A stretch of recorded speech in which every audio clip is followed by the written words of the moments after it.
Maraming salamat,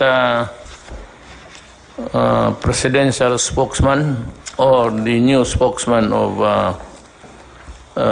the government sa executive department. Alam mo, wala tayong magawa. Ito, kita mo, Navy itong hindi na wala tayong kaya sa Navy, may mga barko bangka lang yun akin sa Davao.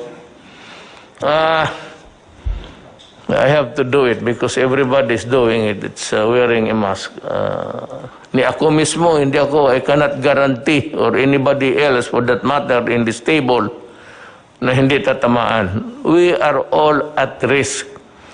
But do not increase the odds or the chances of getting it. I never said I will declare martial law kasi martial law para lang yan sa mga rebelde, para sa mga komunista. Now, let me be very clear on this. If itong lawlessness which was imposed on us by the NPAs for the longest time, 53 years, baski saang probinsya may NPA. Kanina o kahapon, 2 army nag-escort para i-deliver ang supply sa mga tao, pati pera, pinatay ninyo. If that is not lawlessness, what is that? Tell me.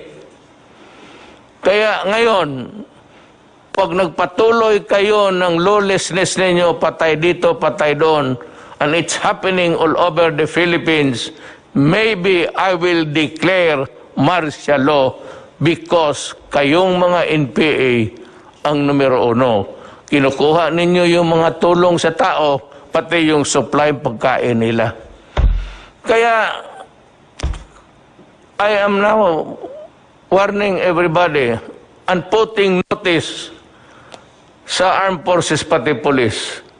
I might declare martial law. And there will be no turning back.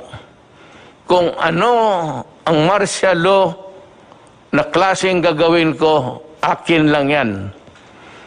Pero kung gusto ninyo, kasi pinagpapatay ninyo yung mga sundalo ko pati pulis na wala namang ginawa kung hindi samahan lang yung nagdi-deliver ng pera pati pagkain. Ang utos ko sa kanila, patayin kayo. O di patayin ninyo sila. Lahat na. Tapusin na natin ito sa panahon ko. I have 2 more years. I will try to finish all of you. Pati kayong mga legal, magtago na kayo.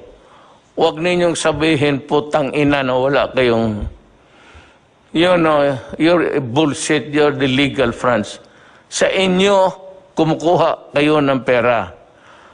Ang mga negosyo dito na malalaki sa Pilipinas, nagdideposito ng pera yan sa bangko, sa account ninyo. Kinukuha ninyo yan. Yan ang totoo dyan. Kaya nabubuhay yung NPA. Pati pa yung extortion ninyo doon sa labas. Marami kayong pera. Alam mo, ang gobyerno ayaw niyan. Government is very jealous. There is only one entity who can collect taxes. It's government. And that money must be put to good use. O hindi naman kami, kung hindi ka makabayad, wala naman kami pinapatay. Kung wala talagang ikabayad, anong gawin natin? Wala naman kayong nabalitaan na kulong. So, we do not do that. But do not force my hand into it. Kaya kung hindi, pag martial law, lahat kayong mga legal fronts, magtago na kayo. Magtago na kayo. Huwag ninyo akong bulahin. Galing ako dyan. Alam mo yung karapatan noon, ang unang, ang predecessor na tinatawag nila, was the Committee of Justice, Freedom, and Democracy. In Davao City, I was a fiscal, but I was handling the karapatan noon sa Davao. For the reason na hindi ko nagustuhan yung klaseng pamaraan sa gobyerno. It was a dictatorship and it was not really, hindi naman tayo sinira ang demokrasya. Kaya kung sabihin ninyo na sisirain ko ang demokrasya, hindi. Lulutasin ko ang demokrasya sa inyo. You made it impossible for me to move. At gusto ninyo ipasok muna yung mga ayaw naman ng military. Binigay ko sa military yung papel ninyo. Sabi ng military, ayaw nila. Sabi ko, you explain to me bakit. So I gave them about 2 hours explaining to me bakit. Bakit hindi pwede yan?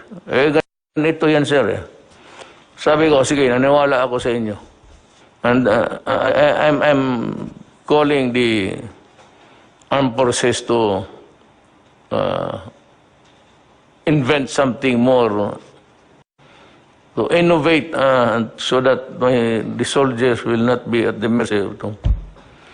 Pag dalawa lang yung sundalo, kawawa naman. Magdating yan doon, they will just swoop down. Isang 10, wala talagang laban.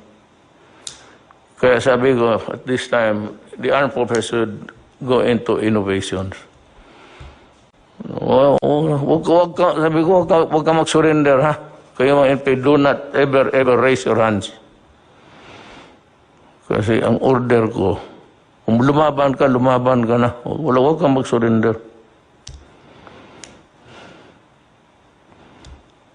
Napunta tayo dyan kasi galit ako kasi pinapatay ninyo yung tulong sa tao. Yung tulong sa tao will continue. We will not reduce the volume at this time, but we are running low of funds. Secretary Dominguez might want to tell us what he is doing and planning to do so that we can have the level of the money supply so that we can maintain our assistance to everybody. Sani? Tagalogin mo lang, Sani. Maraming salamat, Mr. President. Ang katotohanan po, ang budget natin para sa 2020 ay 4.1 trillion pesos. At so far, ang nagastos po natin is already for this COVID is na hindi natin plinano ay 352.7 billion pesos na. At masasabi ko po na so far, na-finance natin itong amount, na-finance natin partly sa tax collection, pero bumababa na ho yung tax collection natin. Ang balanse, pininanso natin sa sarili nating savings at humiram pa tayo ng pera sa mga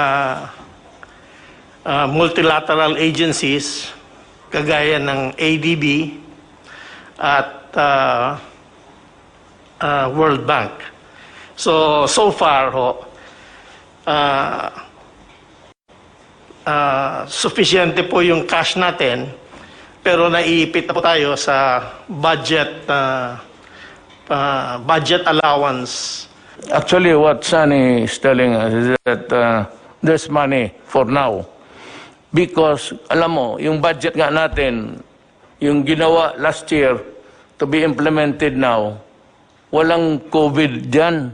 So, Department of DSWD, Highways, Department of Trade and Industry, Health, nakaplantsa na yan. So ngayon, pagdating ng COVID, tanggalan ko yan ng mga proyekto dito sa highways. Yung highway dyan, wala na muna yan. Sabihin ko kay Tugadi, huwag na muna yan. Minus yan, minus.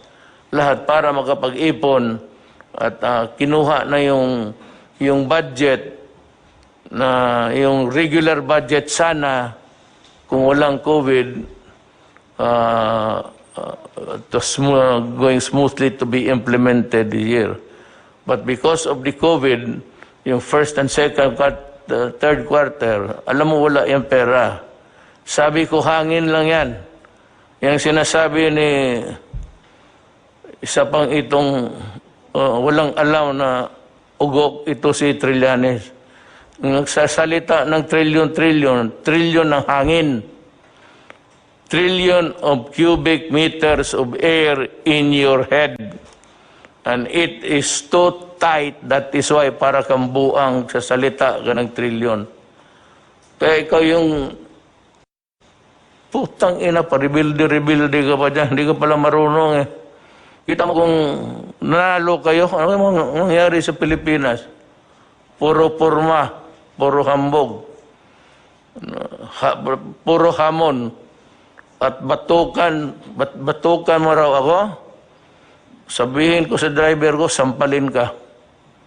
Ang driver ko lang, utosan ko, kay handyan ka lang. Ang tingin ko sa iyo, ka-level mo, driver. Ulol. Yan. So, yan ang ating, kinukuha na natin yung mga projects this year. Wala na sabihin, kalimutan mo na muna yung, that was prepared. Preparado na yun. Eh, dumating COVID. Wala. Ito. What we are making sure, and Sunny has said earlier in the previous meeting, that if the funds are not sufficient, they will have to borrow. Then, if the borrowed money is not enough, then we have to sell the assets. Yung cultural center, maraming sinong mayaman dito na pargawain niyang mansyon. Iyo na yan. Magsalida ka araw-araw dyan, mag-isa. Lahat ng lupa, pagbili ko, para itulong ko sa tao, kasi why am I talking this way? You know why? There is no telling how long, gaano katagal itong COVID sa buhay natin. Kaya lang, at least one of the redeeming factors now, hindi pa man nga sila nag-succeed, but they are working at it. Nandyan sila, punong-puno yung kamay nila sa trabaho, and they are working, and there are signs that they will succeed. Sabi ko sa iyo, sa oras lalabas ang vaccine, i-lift ko kaagad. I-lift ko, wala nang seremonya.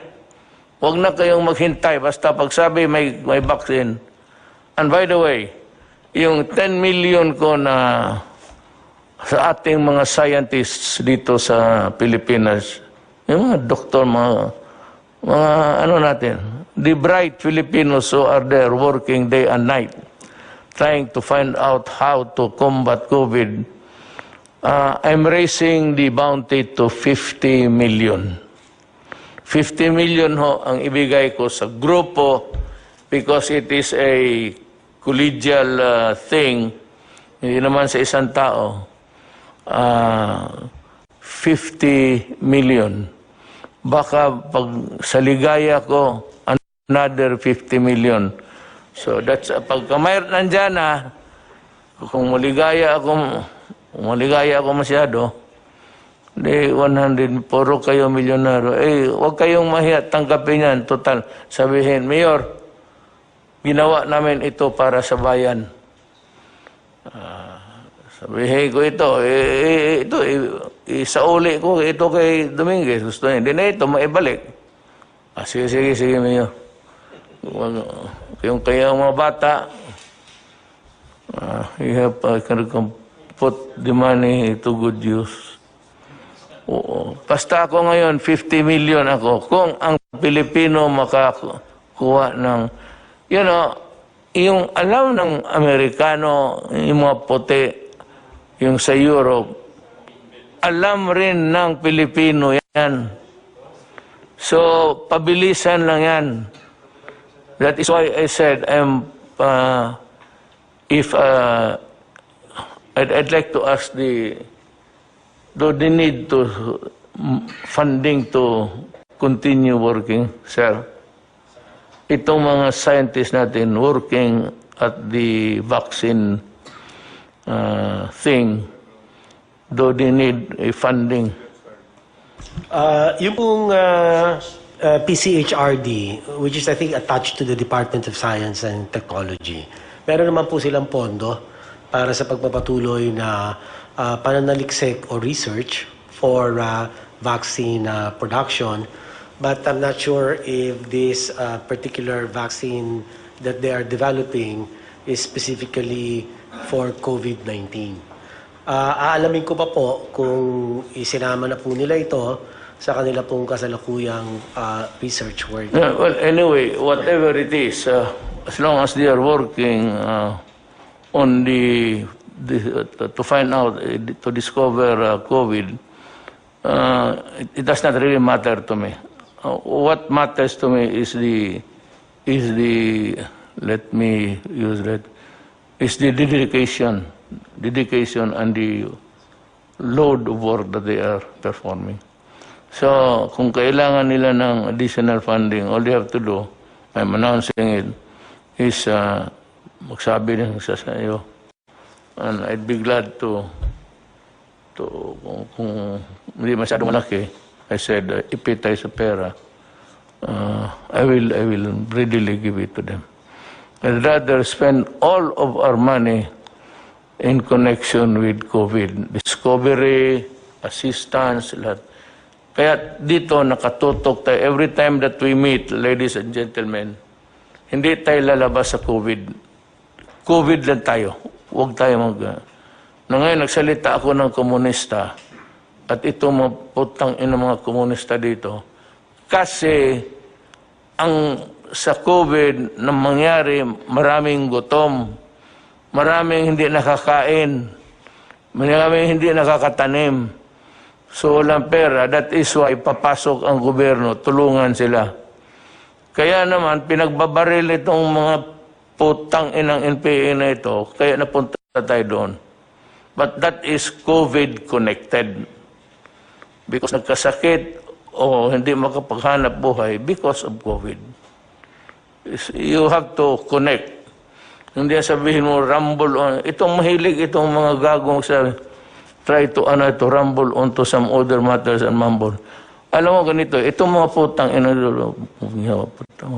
di ba matay itong mga putang inan to. Marinig niyo yan. Ay, mumbling. Basta. I am just putting notice to everybody that itong komunista,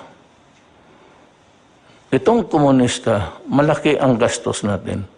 Do you know how much we spend sa isang putok lang? Marinig mo man yan. Brrrr! Isang putok yan, 35 pesos. Tang-ina ninyo. Yung 35, ilang ilang sundalong yan. Abusaya, pati kayo mga komunista. Ilang 35 pesos yan. Yung bala ninyo, yun yung bala ng mga sundalo na pinatay ninyo. Kaya ginagamit ninyo pera ng tao pagpatay ng sundalo. Kuha ninyo. Yung mga mortar ninyo, those are the armaments and equipments na nakalkal ninyo sa mga patay na sundalo. Yan pinaputok ninyo, pati pinaputok ng sundalo, pera ng tao yan. But you are not the government. Sige. Yan ang history ng COVID. You will always be a part someday, if we will write a narrative of the COVID, nandyan talaga kayo sa isang chapter sa putang ina para sa inyo. You see how you punish the Filipino people for your ideology.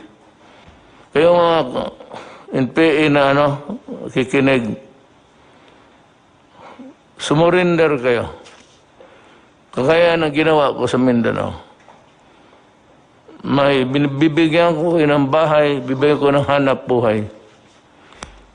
Huwag ninyo agawin yung assistant dyan. Kaawa naman yung tao.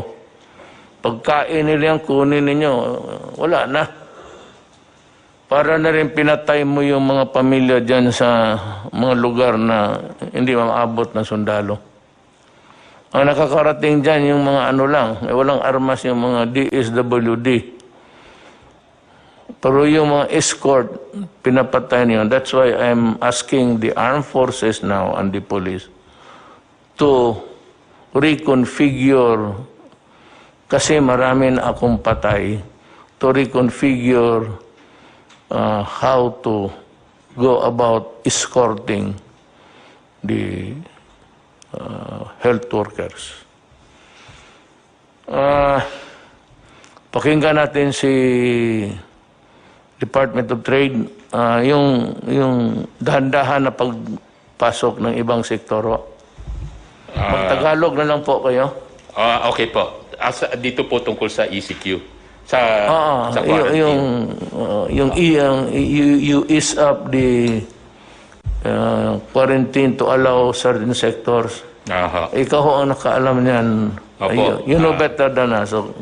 Mr. President, ang maganda hong nangyari ngayon, even under the enhanced community quarantine, para po hindi tayo magkaroon ng kakulangan sa pagkain, pinagpatuloy ang pag-supply ng food production, pinagpatuloy ang paggawa ng mga pagkain. Tulad doon ng mga canned sardines, gatas, instant noodle, yung mga basic manufactured products, para parating marami hong supply sa grocery and supermarket. Dahil po kahit community quarantine, ito po yung mga inalaw na mag-operate. So inalaw po ang food production, inalaw po ang mga essential products tulad ng sabon for hygiene, sabon, shampoo, pati ho yung essential din po yung mga alcohol para ho sa mga panahon ngayon. Yung iba ho,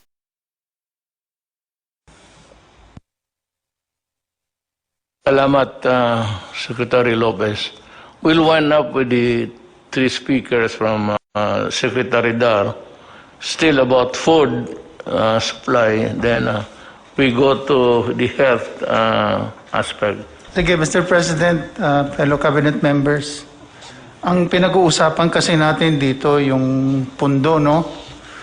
And our budget for this year is finite. We're only pegged at 4.1 trillion, out of which ang antimano kaagad na automatically appropriated doon ay 1.249 trillion, tapos yung 2.8 trillion, yun yung new appropriation. Para saan yung new appropriation? Yun yung binibigay natin personal services, MOOE, financial expenses, at capital outlay. Now, hindi naman natin ini-expect itong COVID. Bigla na nga lang dumating. Dito po sa capital outlay, nahati po ito sa dalawa. Yung for comprehensive release at saka yung for later release.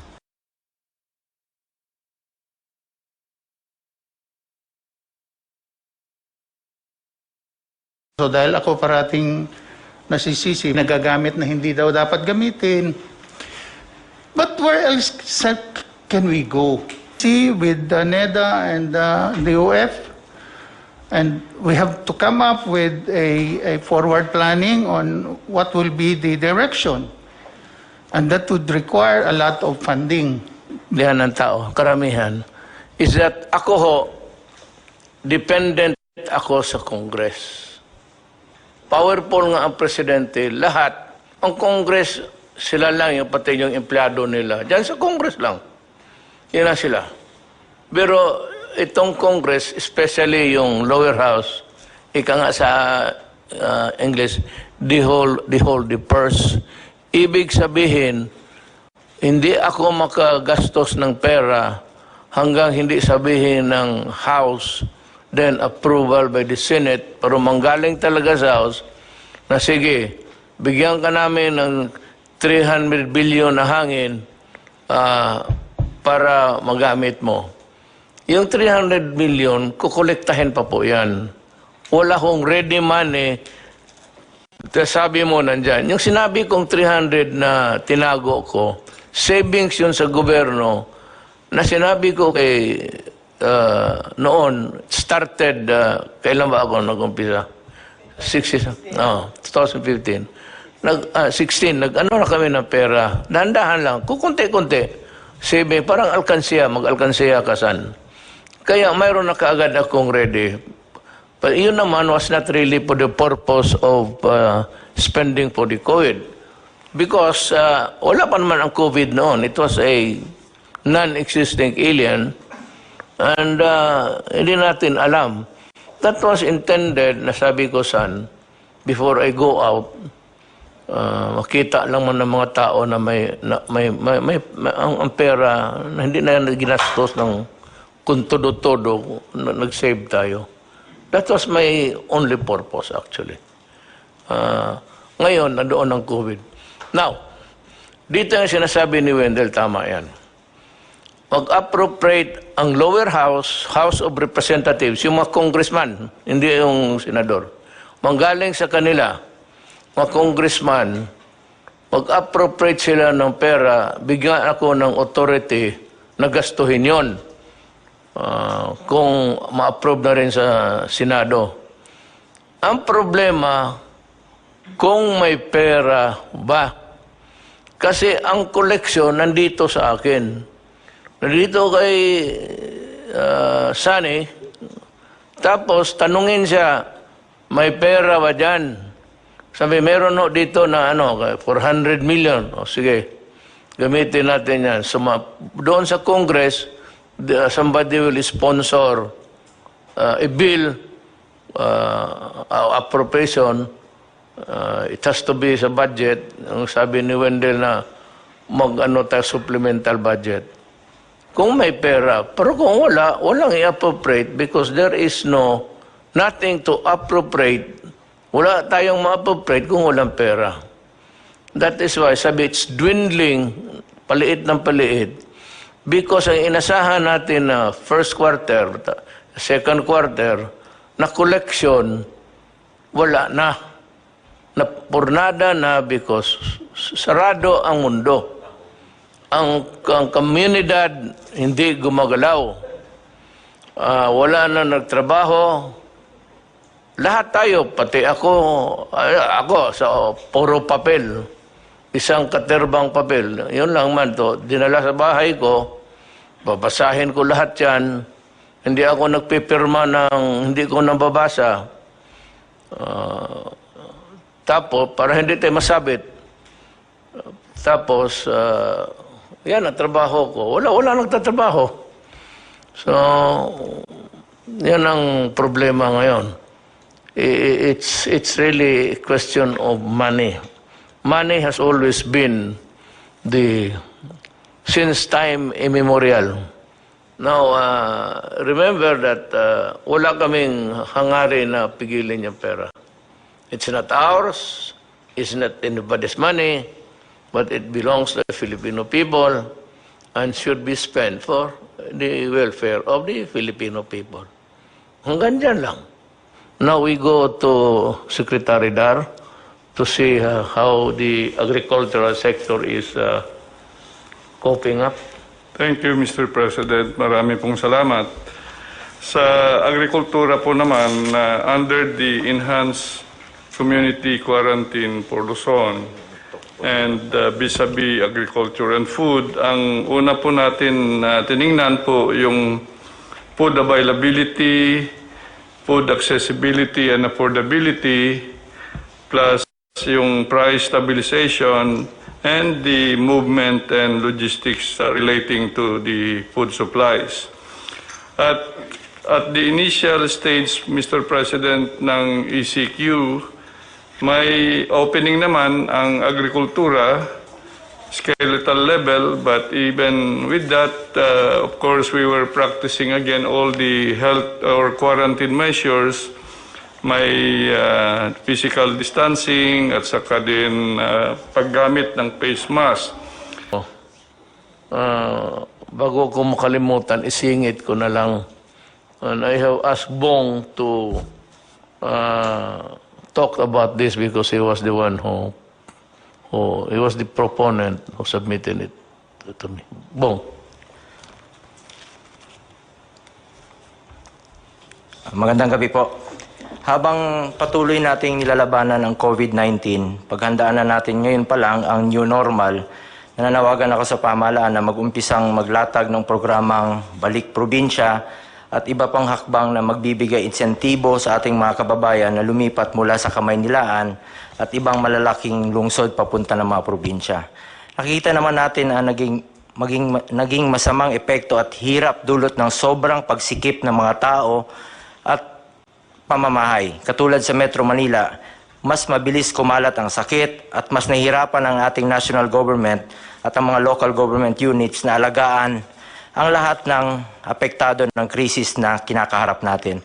Marami pong stranded, hindi sila nakaka-uwi dahil inabot na po sila ng enhanced community quarantine at maraming hindi nakakatanggap ng social amelioration dahil maaring magduplicate po kasi yung pamilya nila ay naiiwan po doon sa probinsya. Marami na tayong natutunan sa tulad ng hirap sa dulot ng pagkumpul-kumpul ng tao sa mga syudad. Simulan na nating paghandaan at tuluyan na nating aksyonan ang isyong ito at huwag nang antayin pa na mas lumala pa ang problema. Maganda yan, Bong. Go home to the province. They have the means of going back there. And there is a promise kasi kung what you would give them is hope. Importante yan yung that if they go there, some of them might really leave the city of Manila or its environment with a heavy heart. But we have to provide the transportation at sabihin natin, if you go back, ganito. What is really very important is we give them hope. It's a very important yung hope ng tao. So, si Secretary Lopez. Yeah, Mr. President, actually gusto namin suportahan yung proposal ni Senator Bong. Kasi yung Balik Probinsya, tama ho yung sinasabi nyo, will bring hope. Kaya kami ho, pwede nating masuportahan yun by pushing yung investment papunta doon. Let me just give a warning. Alam mo, sabi ko, wag sa panahon ko. Pag sa panahon ko, talagang yayarain kita. Itong lahat ng pinaghirapan namin dito, study, NEDA, tapos Department of Trade, doing a lot of talking and convincing, and winning the trust of foreign or local big business. I do not want to humiliate people. I know that, alam mo, pagka tanggalan mo ang tao ng pride niya, masakit yan. I've done it several times. But every time, hindi ako nagsisisi ako, pero overall sabihin ko, total, para naman ito sa... I've done it several times when I was mayor. Talagang hubaran kita dyan sa harap. At baski regional director ka, patitindigin kita dyan sa harap ng Malacanang. Mamili ka. Totoo. Ikaw, examiner, okay. Tumindig ka dyan sa harap ng Malacanang. Total, itong Malacanang palasyo mo ito. Ako dito nag-uopisina lang. Tignan mo yung palasyo mo isang araw. Init at ulan. Pag namatay ka, mas lalong mabuti. Basta yan ang ko sa... Kaya ito pinag-usapan ngayon na i-dispersal, yung ikalat mo. Takot yung iba sa mga probinsya na medyo may history ng... Ako ayaw kong maghiya ng gobernador, mayor, sino ba naman ako, mayor lang rin. But, I have a more, a greater burden, yung pinapasaan ko na trabaho para ito. Medyo sagrado sa tao ito. So, we take our oath of office. We are very proud. Presidente na ako, tapos gano'n, gawain ko talaga lahat. So, gusto ko lang ipakita sa mga tao, beginning ito, na paano sugpuin ang mga magnanakaw sa gobyerno. Pero ito ang igarantiya ko sa iyo. Putang ina ka, hubaran kita dyan sa harap ng tao. Our country comes first to us. Mahal ko ang bayan ko, mahal natin lahat. Gaano man tayo kaliit. Well, anyway, I'm just talking about life. Buhay ba ng tao? Ito, I hope that God will be with us. May sarili akong Diyos na doon ako nakatutok to help me because I'm having a hard time carrying the load of the nation. Nung nakapag-ECQ po tayo, nagkaroon po tayo ng sapat na panahon kahit na papano na maihanda po at mapaunlad ang kakayahan ng ating pong sektor ng pangkalusugan, ang mga ospital, ang ating pong mga beds, ang ating pong mga ventilator machines, ang ating pong mga isolation rooms, ang ating pong mga quarantine facilities. Ay nakita naman po ninyo siguro, Mr. President, yung ating PICC, ang ating pong World Trade Center, ang ating pong Rizal Memorial Complex, ang ating pong New Clark City Athletes Village, at mga iba pa pong mga bagong gawang mga quarantine facilities, ay talagang yan po ay napalawig na po natin, napaunlad na po natin ang kanilang kapasidad. Salamat, Secretary Duque. Magtanong kasi ang tao, ang interesado ninyong gustong lumabas sa bunganga ko, kailan ba talaga ito matapos? Ang COVID ho, hindi matatapos yan. It will be here and it will stay until kingdom come. Pero pag may bakuna na, baka sakali nga mauna tayo, ma-involve din yung ating mga scientists to work overtime to come up with a vaccine. COVID equals vaccine. Period. Siguro nasabi naman ng lahat ng dapat sabihin, and the things that you must know and need to know, nasabi na po namin.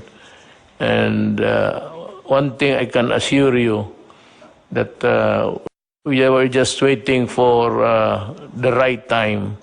Tiisin lang muna natin. Ako nakikiusap na sa inyo para lang ito sa bayan. Because we are trying to limit the contamination.